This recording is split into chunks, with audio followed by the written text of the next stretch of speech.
This episode of Anime Abandon has been edited to meet YouTube's Content ID standards. To see the unedited version, follow the link below.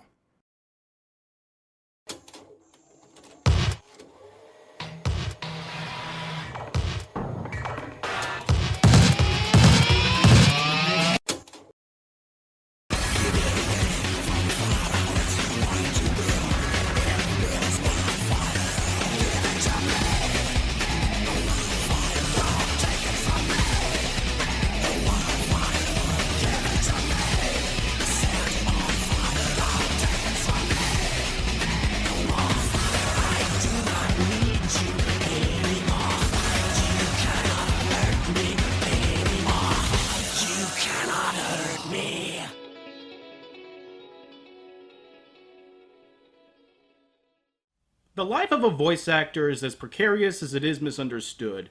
It's a life of constant floating around, guided only by where the work is, and unduly deified by the anime-buying public. You see it happen all the time if you frequent convention panels. Some well-meaning but naive fan asks an actor how he or she got into voice acting, but really means to ask how they can get into voice acting, without realizing what being a voice actor really means. The reality is that many actors treat the job like a job, and no more glamorous than that. Fans only see the product of their work and the convention appearances, and feel that that's all there is to it. Talk into a microphone, get paid, get flight out all across the country, and sometimes further to have adulation showered on you by fans. Who wouldn't want that life? Well, I hate to make you all take the red pill, but there's a whole lot more to it than just that. And hey, I used that reference right this time! Besides the fact that depending on the role, recording sessions can last hours at a time with minimal breaks, the recording room itself is basically a sweat box since it has to be soundproof, so no AC can be piped in. Additionally, sessions can be so long and intense that actors can seriously endanger their health. Jessica Calvello nearly destroyed her voice playing Excel from Excel Saga, and had to be replaced by Larissa Wolcott halfway through the season. Multiple actors passed out in the booth recording DBZ. Worse yet is that actors have to put up with all of this, no matter how small the role. Doesn't matter if you're the titular character, or you're a nameless peon that's killed off screen. You will sweat it out in front of the microphone, grunting and screaming, for hours on end. Oh,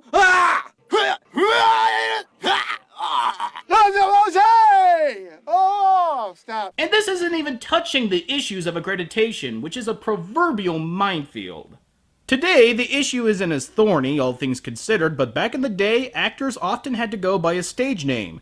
You see, a lot of these actors were, and still are, part of the Actors Union, the Screen Actors Guild. Joining the guild is pretty much mandatory in the business, but the thing about anime voice acting is that 99% of the jobs are not union jobs that don't pay union fees. This meant that actors, who were otherwise without work, had to work under stage names, so SAG wouldn't catch on. Which worked, for a while. But this had the side effect of having their work be uncredited to them, and considering the material they were often cast in, that might have been for the best. Still, this means that actors who worked hard on their craft in anime's past have largely been forgotten and marginalized. And I'm here to rectify that. For the next month, we're going to be highlighting the performances of actors who are long overdue their deserved adulation. They may still be working today, or they may have hung up their cans for good, but their mark on anime history will not be forgotten. But before we get to today's subject, I want to address an actor who I wanted to honor, but I simply couldn't find an anime of his to review. Mike Reynolds. Having seen Lilycat last month made me realize what a talent Mike Reynolds was and how his presence is sorely missed in anime today. There simply isn't that same kind of grizzled, world-weary old man voice presently, at least not with the same kind of believable grit that Reynolds brings. Sadly, most of the anime that he had a major part in, I've already reviewed. And even though I would love to talk about Digimon, I shouldn't hang a review of it on his performance as Genai. Mr. Reynolds, wherever you are the badass grandpa that anime sorely needs right now. And I salute you. Well, with that said, let's move on to a man who needs some introduction. Dan Warren. Dan Warren is one of those actors who has been cast in like a million titles, but no one can seem to pick out his voice in a lineup. It's not that his voice or his ability is unremarkable, it's that his acting is very workmanlike, so it passes without much scrutiny. It's like buying a finely made chair. You have no idea how much work or care went into making it, all you care about is how comfortable it is to sit in and how it looks. And it's the same thing with Warren. He brings his A-game to every role, even when he's in something very silly and stupid like Dracula, Sovereign of the Damned. And he had these big red eyes, and then he bit her on the neck.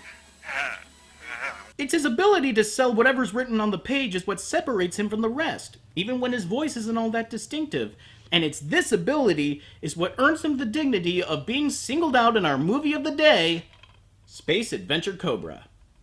Of all the series I've yet to touch upon, Space Adventure Cobra remains one of the more bizarre examples. A best-selling manga in Japan, Cobra has spawned 2 different television series and 2 OVA series, but it's the feature film that we're looking at today.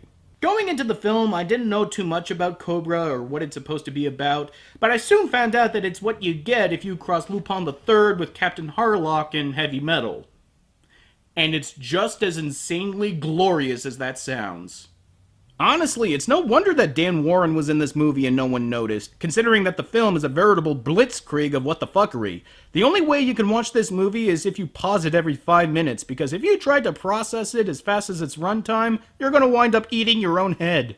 I'm sorry innocent people died today, but we're at war with the Guild, just like you. Oh, don't compare me to the snow gorillas. I'm not anything like them. In fact, I'm more like the Guild than you might think. You sure know how to pick 'em, Dan. We begin our story with a bounty hunter capturing her bounty. And by capture, I mean shoot its head off. Jeez, it's like me whenever I tried to hunt bounties in Red Dead Redemption. You gotta love the fact that after she collects his head, she takes it everywhere with her, including inside a bar. And instead of everyone running away from the crazy woman with a decapitated head, they crowd around it like it was a newborn baby. Surprised she doesn't take a few more heads, judging from that crowd. She's a bounty hunter, an unusual line of work for a woman. Get me? I am leaving. You have had too much to drink. Doesn't take long for you to recognize the Lupin similarities, does it? Hell, they even smile alike. This is Dan Warren's Cobra, a space pirate who's your typical dashing outlaw, and a womanizer to boot. Think Han Solo to the Malcolm Reynolds'th power, multiplied by Gene Starwind to the power of John Crichton, minus Star-Lord, Sulfur Riker. It looks like Cobra here is driven past being a womanizer and is heading straight on to wood pusher territory, following the bounty hunter out of the bar and out into the wilderness, within the span of a single cut, of course. Let's talk a little business. I know where you can find a head worth 1 million tritium. 1 million tritium? There's only one head in the entire galaxy worth that much. Cobra? He's alive? Where is he? Right behind you. Tempting a deadly bounty hunter by exposing yourself as a wanted man. Bold move, Cobra, but you know what they say. He who dares wins. They also say he who dares gets herpes. That was the one time, Sage! I'm not sure what Cobra was expecting, telling her that he's, well, Cobra, but her response is measured and violent. I have to drop this thing off at police headquarters. Can I give you a lift? Sure, I'll go anywhere with you. Wait, she blew up his ride, shot at him, and is now offering him a lift. Oh my god, Suave was right! Ah, what was that? I couldn't hear you with that foot in your mouth. Well, let me be clear. You are everything that is wrong with life! Eh? Oh, I'm sorry, Sage. I wasn't listening. I was thinking about having that lovely bounty hunter's foot in my mouth. I have acquired the head of the wanted felon known as Preacher Dakoba. However, I suspect in the next few hours his organization will try to recover it. Did the bounty hunter turn in the head inside the Phantom Zone? You will not down before me, Jarrell. Both you and them one day, Jarrell. If there is one definitive thing I could say about the film, is that it is beautifully animated, with some scenes looking downright experimental. The problem is that the film doesn't know how to progress from scene to scene, so you go from a moment where Cobra and Jane, the bounty hunter, are walking down a hallway, smash cut to Jane floating in the middle of the sea. Also, she has stars for nipples. You're just gonna have to take my word for it. Jane. Jane. Jane, have you found love yet? Jane, you are playing a game of hide-and-go-seek. You play for fun, but I play for keeps.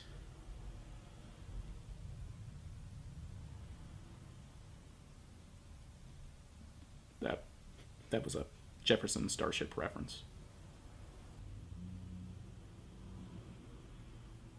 In yet another creepy turn, Jane discovers that Cobra has been watching her apartment from a vantage point, then telepathically invites him over, and then the floating disembodied head of her bounty crashes through her window. You know, when people in real life ask me what I do for a living, I just tell them I sell fish out of a truck. While the two make quick work out of the head, the Mafia Guild managed to get the drop on them. Yeah, there exists a Mafia Guild here in this marvelous world. What do they do exactly? Protect Goomba labor rights?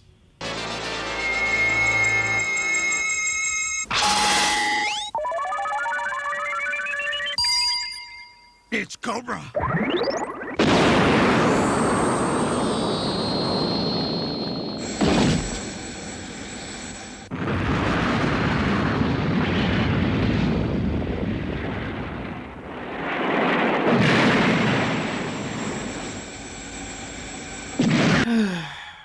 I know that's a cool scene and everything, but I gotta be honest with you all. Trigun ruined all arm cannons for me.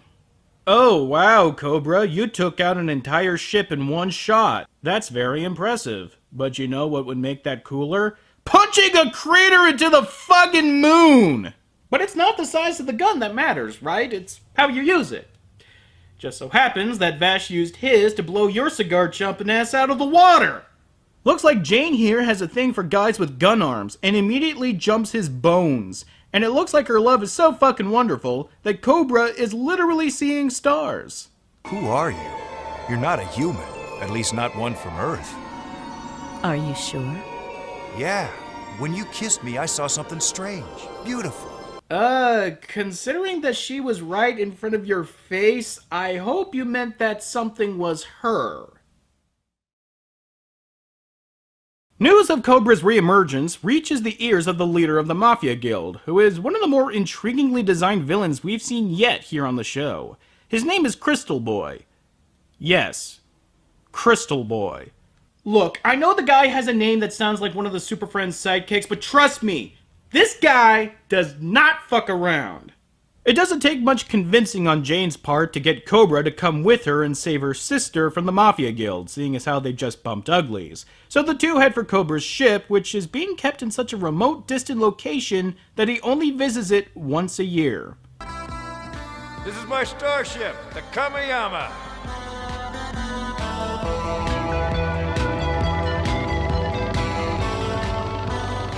I know you. You're that android that was with Cobra at the bar. Hi, my name is Jane Flower.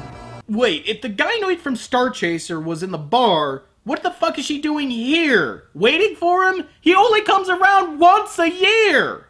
Structurally speaking, the plot is a convenient mess. Characters bamf from one location to another, dictated solely by where they need to be with no regards to scene progression or narrative logic. It's like in Transformers 2 when the gang realized they need to go to Egypt, so the very next scene is them in Egypt. Although I can think of worse problems to share with Transformers 2.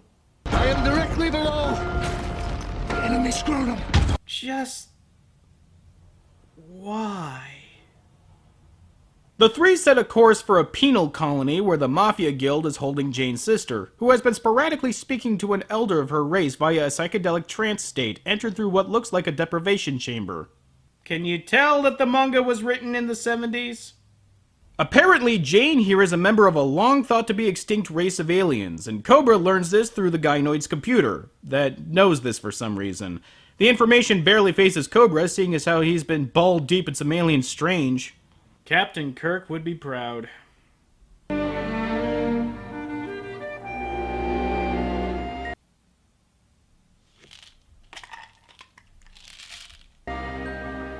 Wait, Cobra. Please don't hurt him. He has come here to see the man that I have fallen in love with. Oh, is that who it is? Maybe you should have told us he was coming over before I laid a brown dirt cowboy in my underoos. Cobra, please take care of her.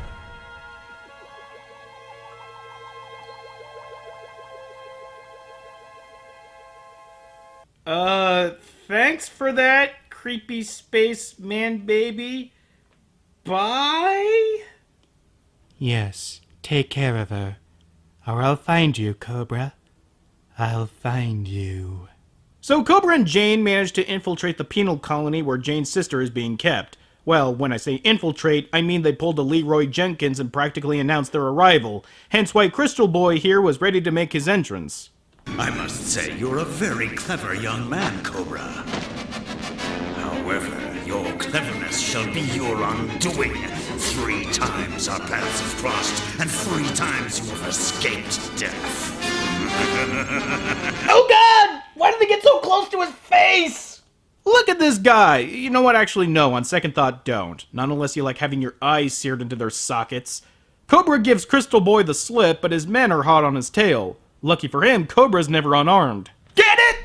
Strangely, though, his gun seems to be way less powerful than before. I mean, he was able to take down an entire ship in one shot, but now his shots look like they barely scratched the paint job on an AT-AT.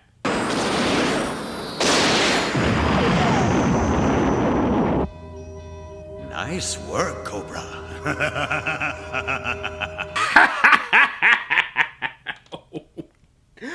Killing my men and leaving them to die a screaming death in an inferno. Oh boy!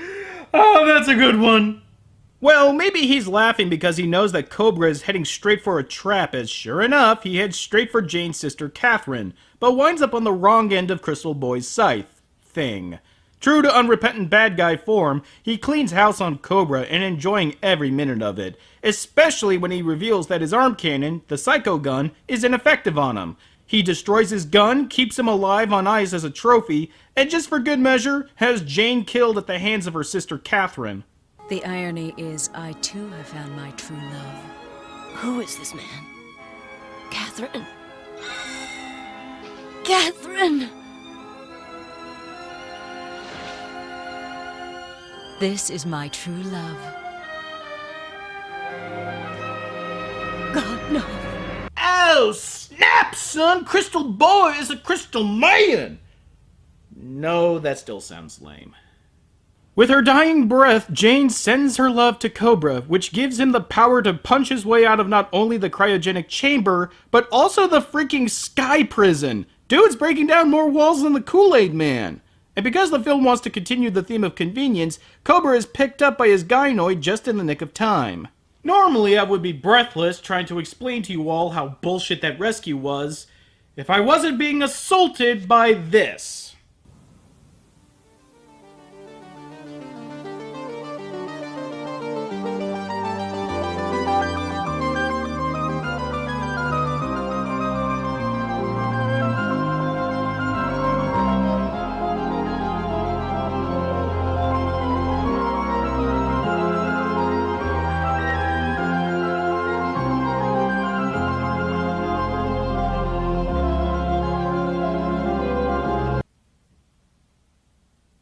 Of course!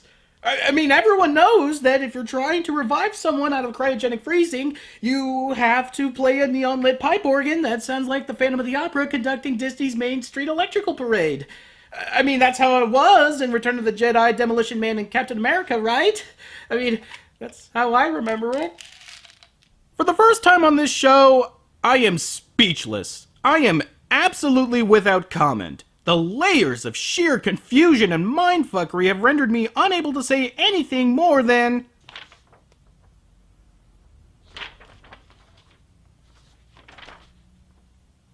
You know what the real fucked up thing is? Right here, where we are, is only halfway through the movie.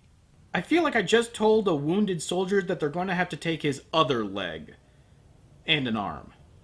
So, after properly disposing the body, Cobra and the gynoid set their target for Jane's other sister, who apparently has something to do with what the Space Man Baby calls the Snow Gorillas, a band of revolutionaries fighting on a winter resort planet staffed entirely by women. At the moment, they seem to be derailing a train off its tracks, sort of like this plot.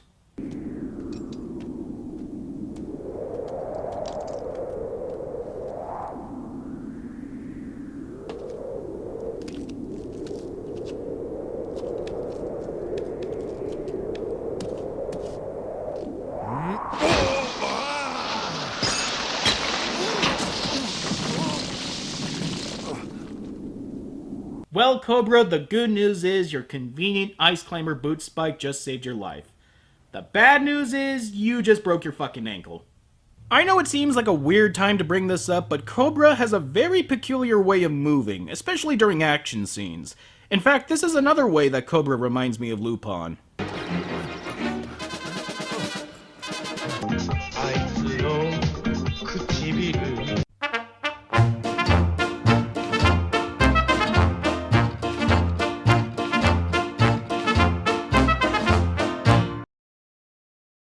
Maybe my comparison to Lupin is not so accurate after all, because the way that Cobra is keeping up with the gorillas, who are on rocket skis by the way, he's more like the goddamn $6 million man.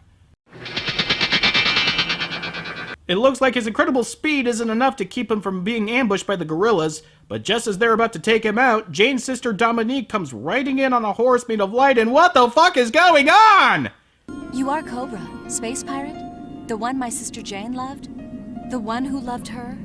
When Jane died, I received her love for you, and now I will love you as my sister did, and you will love me just as you loved her. What? And now I will love you as my sister did, and you will love me just as you loved her. And you will have no choice in the matter. You will love me forever and ever and ever. And if you think that scene's problematic, gird yourselves, Tumblr feminists, because it's round 10, and here comes the haymaker! But you are special, Cobra. You were the chosen one. Topalov says so. You're the man I've been waiting for. My entire life, my work with the snow gorillas is complete. Jane has sent her love for you to me. I must resume my life on Miris with you. Come, Cobra.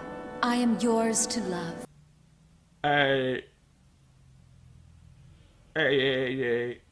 But now you've arrived and our lives can truly begin. Now, don't get me wrong. I think you're a beautiful woman, but you'd better be sure that I'm in love with you before you go making any plans.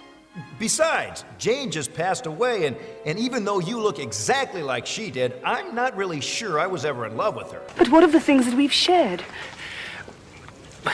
Well, that's just what we call pillow talk, baby. Jesus, fuck, I can't even keep up with how blatantly anti-feminist this plot is. Dominique, who was leading the gorillas in their fight against the Mafia Guild for this planet's independence, or so she says, immediately gives up the fight now that her man has finally entered her life. In fact, it's not even her man. It's a man that her sister loved, and then through some bullshit metaphysical device, her sister's love is transferred to her, and now she loves him. Hell, this plot point even takes away Cobra's agency, as at first he's startled and confused by this revelation and tries to resist it, but then comes to the realization that both Dominique and Jane are the same woman now, so of course he loves her too.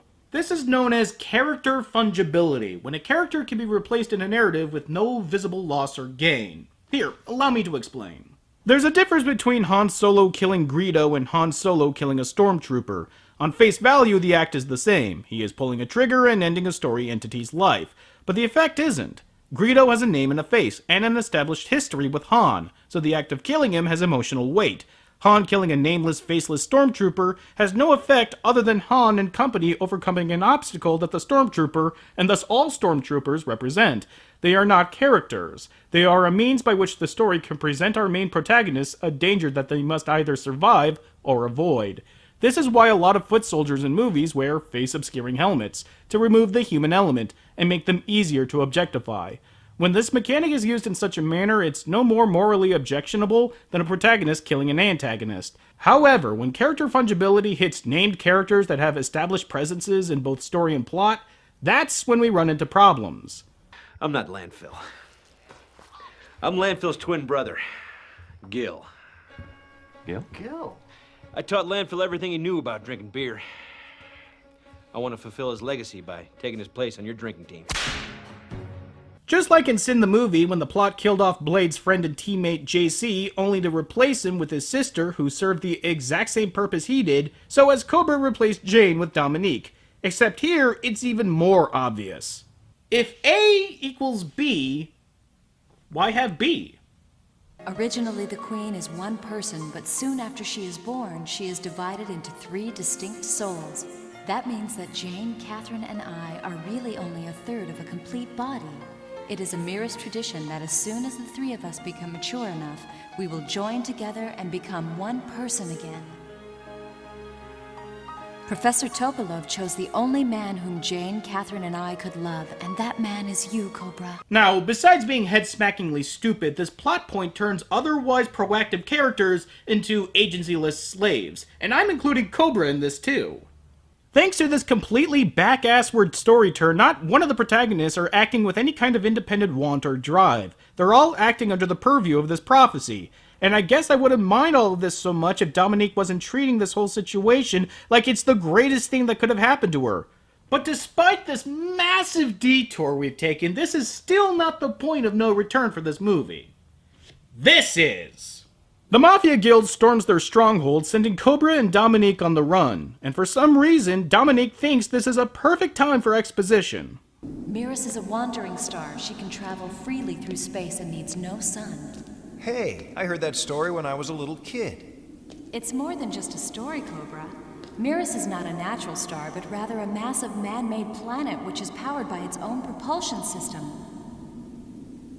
And the only person who can navigate the Miris star is its queen. So, your star isn't a star because it's a planet, but it's not a planet because it's a ship. So, why does the Mafia Guild want this again? The Guild knows our secret and is planning to use Miris to destroy the entire 7th galaxy. Why? That makes no sense. The Guild has spent nearly 100 years cultivating their syndicate within the 7th galaxy. If they were to do what you're suggesting, they would destroy themselves in the process. You can believe whatever you like, but it is happening. Oh, fuck me! That's why! You know, when I threaten to destroy the galaxy, it's because I want to extort people of their goodwill and services. I don't actually want to destroy the galaxy. As far as you know.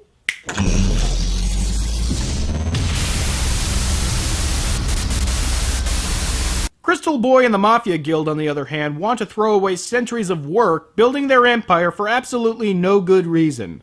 But they do have a reason, and we'll get to that soon enough.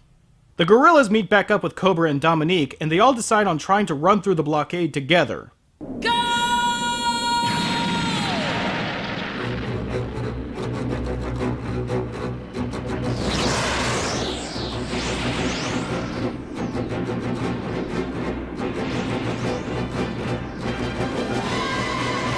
It sounds like the orchestra was preparing to play the Superman theme, but said fuck it and quit halfway through. The gamble seems to be paying off, but lo and behold, Crystal Boy pulls ahead and... Look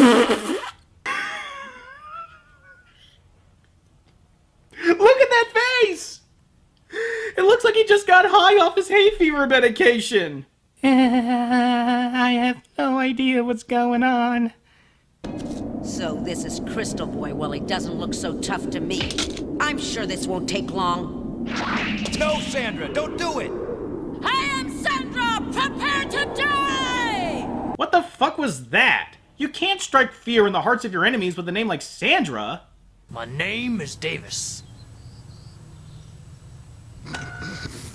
This goes about as well as you expect, and it forces Cobra to grapple with Crystal Boy in the hopes that Dominique can escape. But Crystal Boy just heaves one of his internal spears and impales her in one shot.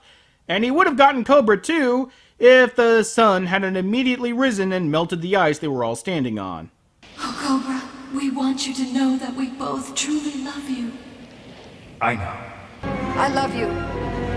I know. Thank you, new overlords! With two of the three sisters now dead, Cobra makes the final journey to their star planet whatever in the last hope to prevent Catherine from gaining control. He beats them there where Space Man-Baby is waiting for him. Oh, goody. Cobra tries to land a pot shot on Catherine before she has a chance, but Crystal Boy just shuts him out and has his goons surround him. Yes, it seems it's all over as Catherine enters the gate, and his struggle has all been for naught. Hell, this gets Cobra so down his hair immediately goes from brown back to blonde. Why would you want to destroy the 7th galaxy? Why? I'll tell you why, Cobra. We now control all of space, and the 7th galaxy is but only a small portion of the Guild's holdings. I was ordered to destroy it. To demonstrate the absolute power of the Guild. Wait, if you control all of space, then why would you have the need to demonstrate anything? And who gave you that order? I thought you were the leader of the Mafia Guild. Oh, what the fuck ever. Crystal Boy challenges Cobra to a final battle, but this time Cobra comes prepared and uses the same spear that killed Dominique. I'm sure this battle will have all due dignity and intensity.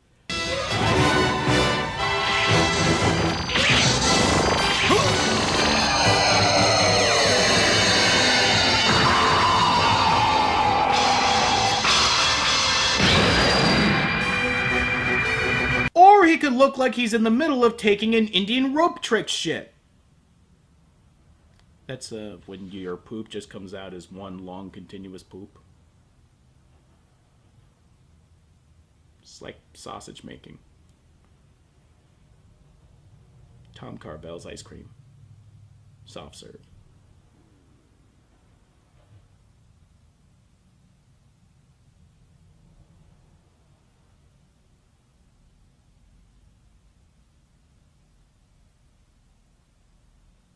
Having killed Crystal Boy causes all his goons to immediately lose hope and they trudge off, like they were the cowardly aliens in The Fifth Element, which makes even less sense because we just learned that even Crystal Boy has a boss, but at this point, who cares, right? Catherine is snapped back into her senses and bids Cobra a fond farewell, and we end on Cobra watching the star planet ship self-destructing to begin this whole process again in the next 100 years. You know what? After all is said and done, I really like this movie. And I know that sounds weird after I just spent the better part of half an hour shitting on its story, but I really do. Yeah, as a story, Space Adventure Cobra makes absolutely no sense. Structurally, it's densely packed without any real substance. The plot jumps all over the place with no regards to consistency or pacing, and its characters are paper thin and lack any kind of agency. However, as a visual experience, it's downright impressive. Beyond the superb animation, it has visual flair to spare, and it oozes personality. And it's because of this, along with some of the more bizarre scenes, that I find the film charming. We may have looked at the film because of Dan Warren, who was his usual awesome, dashing self as Cobra, but we leave the film knowing that his was just a part of the whole. A valuable part, but a part nonetheless. Dan, whether you're Byakuya in Bleach, Renee Don Claude in Armitage III, or Jaggy in Fist of the North Star, your presence is always welcomed here on Anime Abandon. Well, we got the ball rolling with Actor Appreciation Month, so let's pick up the pace by featuring the inimitable Tom Weiner in Soul Bianca. Till next time.